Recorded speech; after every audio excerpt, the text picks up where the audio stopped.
నుంచి ఇవాళ ఇక్కడ ప్రెస్ మీట్ కండక్ట్ చేయడం జరుగుతూ ఉంది. హాజరైనటువంటి మీడియా మిత్రులందరూ కూడా ధన్యవాదాలు తెలియజేస్తా ఉన్నాం. గౌరవ మాజీ మంత్రివర్యులు ప్రశాంత్ రెడ్డి గారు, స్థానిక అట్లానే గౌరవ నాయకులు పెద్దలు మాజీ ఎమ్మెల్యే గారు బాజిరెడ్డి గోవర్ధన్ గారు, అట్లానే మేయర్ గారు నీతు కిరణ్ గారు, అలీం బాయ్ గారు, విఠలరావు గారు, హాజరైనటువంటి తమ్ముడు జగన్ గారు, శిల్పరాజు గారు, అందరికీ పేరు పేరున ప్రతి ఒక్కరికి కూడా హృదయపూర్వకంగా నమస్కారాలు తెలియజేస్తా ఉన్నాం. సీనియర్ నాయకులు కొత్తూరు లక్ష్మారెడ్డి గారు, నవీద్ ఇక్బాల్ గారు, అట్లానే హాజరైన వారందరికీ ధన్యవాదాలు. ఇట్లా ఈరోజు జిల్లాలో ఉన్నటువంటి ప్రతి ఒక్కరం కూడా మనం చూసినాం.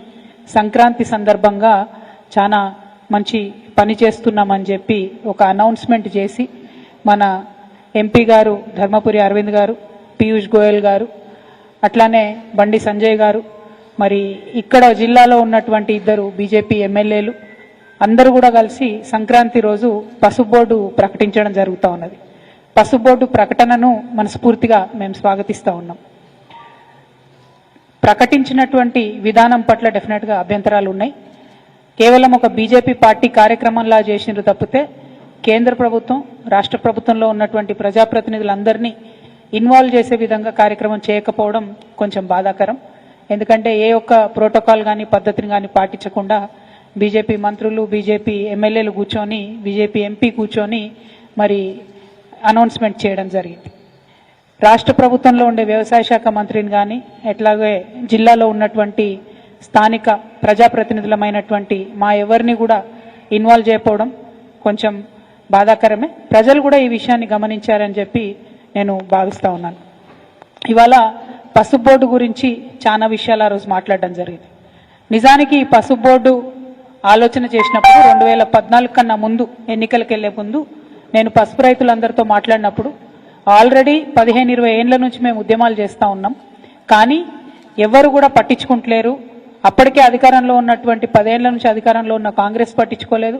అంతకుముందు భారతీయ జనతా పార్టీ అధికారంలో ఉన్నప్పుడు కొద్దిగా పాజిటివ్గా స్పందించారు, కానీ మళ్ళీ ఎప్పుడు పట్టించుకోలేదని పసుపు రైతులందరూ కూడా చెప్పడం జరిగింది. చెప్పిన తర్వాత ఆ ఇష్యూ టేకప్ చేసి ఒకవేళ నన్ను మీరు ఎంపీగా గెలిపిస్తే ఖచ్చితంగా నా వంతు ప్రయత్నం చేస్తానని ఆనాడు 2014 కన్నా ముందు పసుపు రైతులకు మాటిచ్చి మరి మేము ముందుకెళ్లడం జరిగింది. మాటిచ్చినట్టుగానే 2014 నుంచి మొదలు పెడితే 2018 జూన్ వరకు, అంటే 2019లో ఎన్నికలు వచ్చినాయి, దాదాపు మళ్ళా ఎన్నికలు వచ్చే వరకు 5 సంవత్సరాలు నేను పార్లమెంట్ సభ్యురాలుగా ఉన్నప్పుడు చేసినటువంటి కార్యక్రమాలన్నీ కూడా ప్రెస్ మిత్రులందరికీ కూడా మరి ఒక 30 డాక్యుమెంట్లు దాదాపుగా మీకు అందించడం జరిగింది.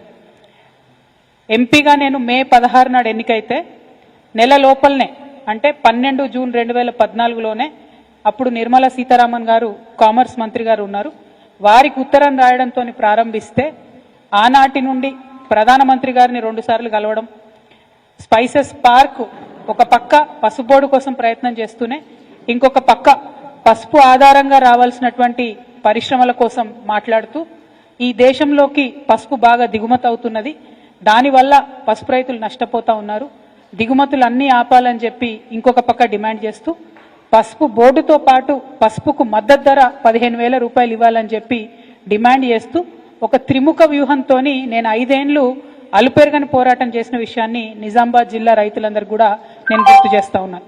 ఎందుకంటే ఒక బోర్డు రావడంతో సంపూర్ణం కాదు. బోర్డు రావడం ఎందుకు, బోర్డు వస్తే అందులో డిఫరెంట్ కొత్త వెరైటీలు, అట్లానే పసుపు సాగు చేస్తే వచ్చేటటువంటి ఏవైతే బై ప్రోడక్ట్స్ ఉంటాయో, పసుపు ఆధారిత పరిశ్రమలు పెట్టడానికి అవసరమైనటువంటి సైంటిఫిక్ రీసెర్చ్ ఉంటుందో అది బోర్డు ప్రొవైడ్ చేస్తుంది. కానీ మద్దతు ధర ఉంటేనే రైతుకు గిట్టుబాటు అవుతుంది. ఎందుకంటే ప్రతి రైతు కూడా ఏ గ్రేడ్ క్వాలిటీ పసుపును పండించలేడు, రకరకాల గ్రేడ్లలో పసుపులు పండుతూ ఉంటాయి. కాబట్టి మద్దతు ధర 15,000 రూపాయలు ఉంటేనే బాగుంటుందని చెప్పి ఆనాడు డిమాండ్ చేసినాం. దాంతో పాటు ఈ దేశంలోకి ఇతర దేశాల నుండి చీప్ వెరైటీ పసుపు రావడంతో కంబోడియా, మలేషియా, ఇండోనేషియా ఈ దేశాలతోని చీప్ వెరైటీ పసుపు వస్తూ ఉంది, దాంతో మన రైతులు నష్టపోతా ఉన్నారని చెప్పి ఈ 3 అంశాలను కూడా మొదటి రోజు నుంచి నేను డిమాండ్ చేస్తూ ఉన్నాను. గౌరవ ప్రధానమంత్రి గారికి రాసిన లేఖలో కూడా అండర్లైన్ చేసి మీడియా మిత్రులందరూ కూడా లేఖను కూడా ఇవ్వడం జరిగింది. ఆనాడే ఈ 2 అంశాలను కూడా కోరడం జరిగింది. మరి 2014లో బీజేపీ గవర్నమెంట్ వచ్చింది.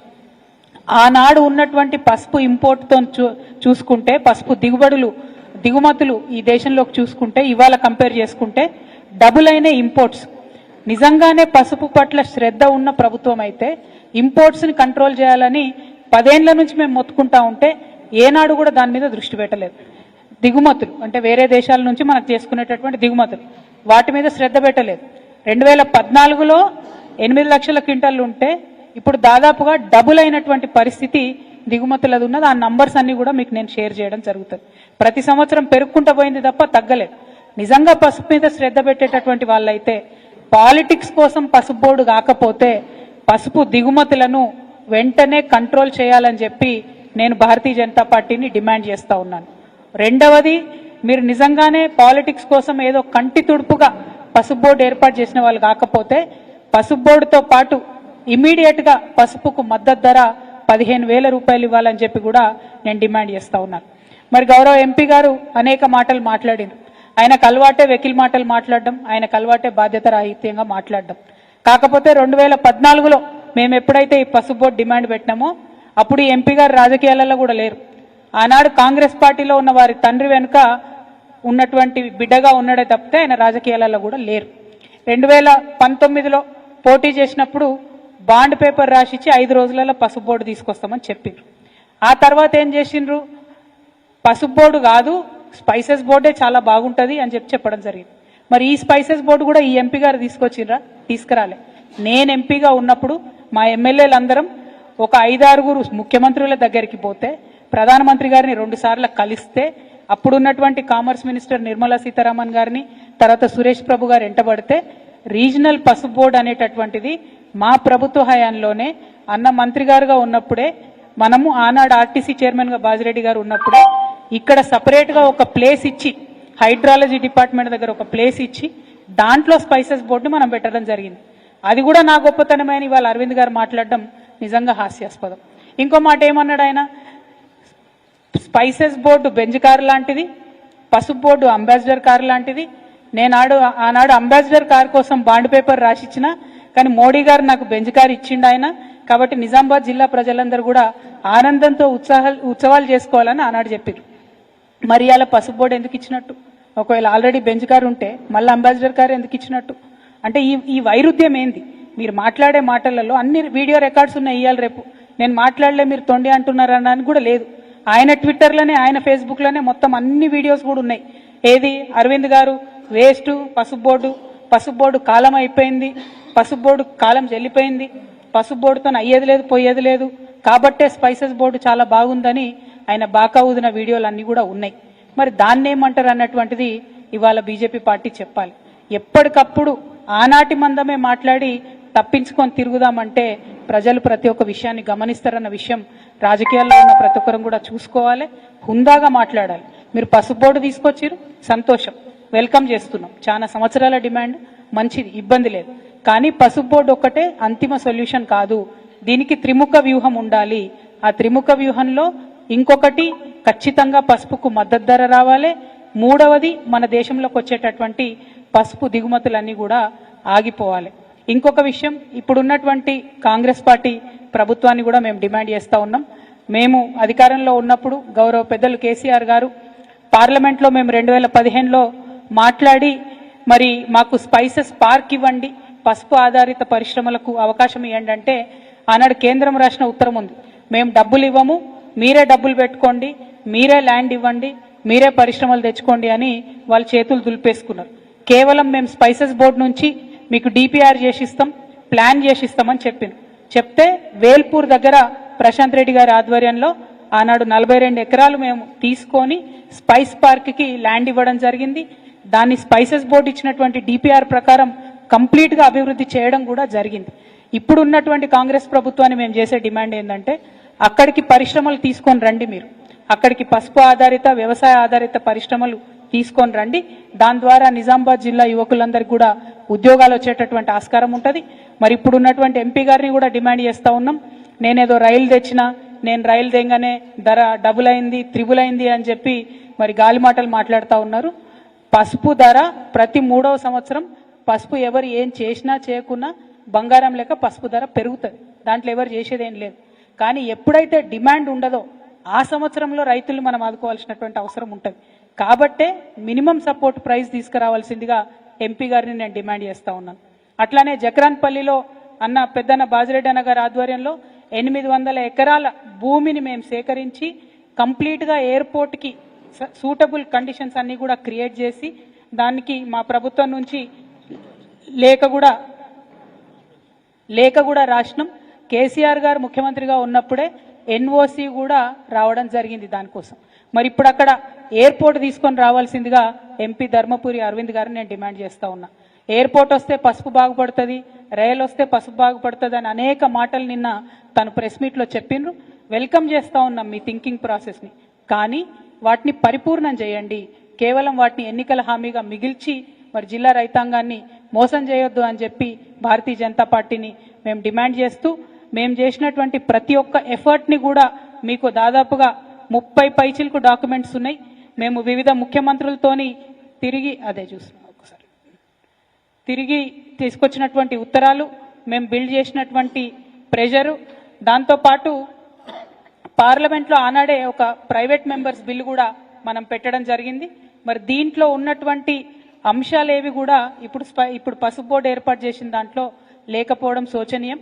ఎందుకంటే స్థానికంగా ఉండేటటువంటి ప్రజాప్రతినిధులకు, అదేవిధంగా ఇతర రాష్ట్రాల్లో పండించేటటువంటి పసుపుకు సంబంధించినటువంటి ప్రజాప్రతినిధులందరినీ కూడా మరి ఖచ్చితంగా అందులో ఎక్స్ అఫిషియో మెంబర్స్గా చేయాల్సి ఉంటుంది. ఆ మెంబర్స్ చేయకపోవడం అన్నది కూడా కొద్దిగా దారుణం. మా అందరికీ కూడా పసుపు ప్రాంతాల్లో ఉండేటటువంటి ప్రజాప్రతినిధులందరికీ కూడా మరి అవకాశం ఇవ్వాలని చెప్పి కూడా ఈ సందర్భంగా డిమాండ్ చేస్తా ఉన్నాను. పల్లె గంగారెడ్డి గారికి కంగ్రాచులేషన్స్ చెప్తా ఉన్నాము. చరిత్రలో నిలిచిపోయే విధంగా మొదటి పసుపు బోర్డు చైర్మన్గా వారు ఎన్నికవడం సంతోషకరం. మీరు మా జిల్లా బిడ్డ, మా అంకాపూర్ బిడ్డ కావడం మాకు గర్వకారణం. మీరు సమగ్రంగా పసుపు రైతుల అభివృద్ధి కోసం ప్రతిపక్షంలో ఉన్నటువంటి మా వంటి వారందరినీ కూడా కలుపుకొని పోయి పసుపు రైతులకు మేలు జరిగే విధంగా పనిచేయాలని కూడా డిమాండ్ చేస్తూ ఉన్నాం.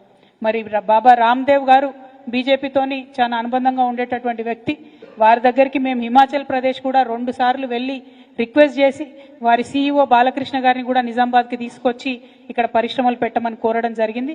పెట్టడానికి సుముఖంగా ఉన్నట్టుగానే చెప్పి చివరి నిమిషంలో ఎందుకో వారు మళ్ళీ పెట్టలేకపోయినారు. మరి ఆ విషయాన్ని కూడా పర్సు చేయవలసిందిగా మేము గౌరవ ఎంపీ గారిని కోరుతా ఉన్నాం. రాజకీయాలకు అతీతంగా పాలక ప్రతిపక్షాల అందరం కూడా కలిసి పనిచేస్తేనే పసుపు రైతులు బాగుంటారు. మరి ఆ విషయాన్ని మళ్ళొకసారి గుర్తు చేస్తూ పసుపుకు మద్దతు ధర తీసుకొని రావాలని చెప్పి, ఎయిర్పోర్ట్ని తీసుకొని రావాలని చెప్పి, అట్లానే పసుపు ఇంపోర్ట్స్ని, దిగుమతులను తగ్గించి వీలైతే మొత్తానికే బంద్ చేయాలని చెప్పి కూడా ఈ సందర్భంగా డిమాండ్ చేస్తూ అందరి దగ్గర కూడా సెలవు తీసుకుంటున్నాను. Thank you. జై తెలంగాణ. ఎప్పటికప్పుడు వార్తలను వీక్షించేందుకు Q9 న్యూస్ ని సబ్స్క్రైబ్ చేసుకోండి, లైక్ చేయండి, షేర్ చేయండి. విలువైన సమాచారాన్ని ముందుగా మీరే తెలుసుకునేందుకు బెల్ బటన్ ని క్లిక్ చేయండి.